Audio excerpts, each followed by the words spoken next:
আজ নিয়ে চলে আসলাম এমন একটি ভিডিও যা আপনার প্রত্যেক দিন, প্রত্যেক মিনিট, প্রত্যেক সেকেন্ড উপকারে লাগবে। হ্যাঁ, চলুন আজকে ভিডিওটি পুরো দেখবেন, স্কিপ করবেন না। আর ভিডিওটি দেখার আগে অবশ্যই আমার এই চ্যানেলটিকে সাবস্ক্রাইব করবেন, পাশে থাকা বন্ধুকে শেয়ার করবেন, কমেন্ট করতে কিন্তু কেউ ভুলবেন না। মনে করে পাশে থাকা বেল আইকনের অল বাটনটি ক্লিক করে রাখবেন, যাতে করে আমার দেওয়া প্রত্যেকটি ভিডিও সবার আগে আপনার কাছে পৌঁছাতে পারে আর ভিডিওটা দেখে আপনি উপকৃত হতে পারেন। লবণ, সামান্য লবণের অসীম ভূমিকা। হ্যাঁ, প্রত্যেকটা জিনিসে আমাদের লবণ লাগে। চিনিতেও কিন্তু লবণ না দিলে চিনির স্বাদ বাড়ে না।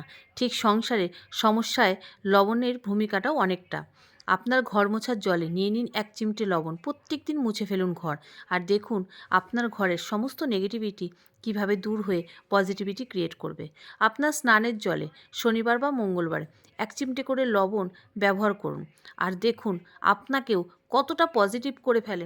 আপনার যদি কেউ ক্ষতি করে থাকে তাহলে সেটাও নষ্ট হয়ে যাবে আপনার এই সামান্য একটি টোটকাতে। আপনার ঘরে অর্থ দাঁড়াচ্ছে না, তাহলে বলবো উত্তর পূর্ব কোণে একটি কাচের জারে কিছুটা লবণ নিয়ে নিন আর শনিবার বা মঙ্গলবারেই সেটি স্থাপন করে দিন। আর দেখুন মিরাক্কেল, আপনার ঘরে মা লক্ষ্মীর কৃপাদৃষ্টি আলো করে বসে থাকবে। আপনি নিজেই বুঝতে পারবেন যে আপনি কি করে ফেলেছেন। হ্যাঁ, প্রত্যেক মাসে একবার করে অবশ্যই বদলে দেবেন, শনিবার বা মঙ্গলবারেই করবেন।